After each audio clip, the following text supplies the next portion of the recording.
Hi, I'm Kevin, and this is a Kevin's Shop video. I wanted to come up with a sink for my workshop. I have a garage that's detached from the house, and I don't have any plumbing in my garage, and I wanted to come up with a way to wash my hands. So I was thinking about creating kind of a off-grid sink system.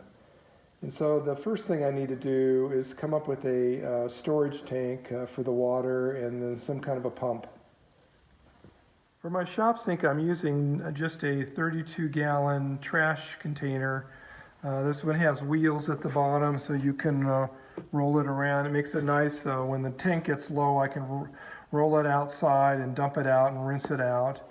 And then it also has the lid, which is nice to keep the water clean, and then I can open it up. And I'll show you what I've got going on inside here. I've got a half-inch piece of PVC pipe just supporting this pickup hose. At the end of this pickup hose, I have a small strainer just to protect the pump. And then I also have just a sump pump float switch.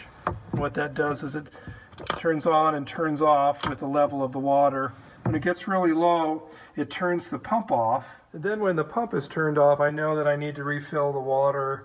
It also protects my electric water heater. I ran that dry once, and that burned out the temperature safety switch. So it's kind of a safety feature as well. This is the pump that I use for my sink system. This is a 110 volt fixture pump that would be used like in an RV.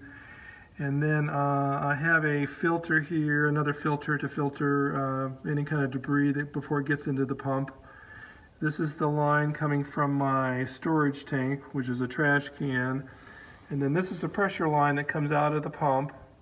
And this runs over, and then I transition to half-inch PVC pipe, which I run all the way around to the back of my garage where my sink is located.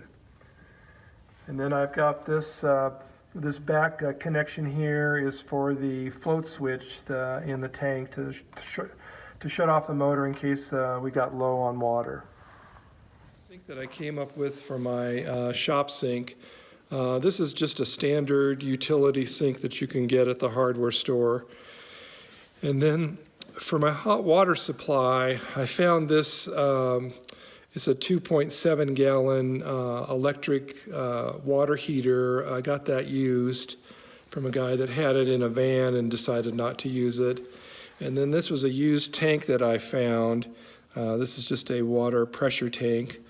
And you can see my water supply line here coming from my garbage can. This is another part of my garage. And then for the valve, I have this old utility sink valve that I had, and I decided to use that. And this is kind of designed for water supplies to come down from above, but what I did is I took a couple half-inch brass plugs and drilled them so that I could solder some 3/8 copper tubing and make some bends and have that go down below so that I could connect this sink from below the sink. And this is just a safety valve that's on the electric heater, and that just discharges into the sink if it needed to, if the water heater overheated. And then this is just a drain that comes off my furnace and drains into the sink. And then the sink just drains down and through the wall of the garage, and then I have a discharge out there to water my property in that part of the garage, on the back side of my garage. I have hot running water and of course cold water, and this has been a great addition to my workshop.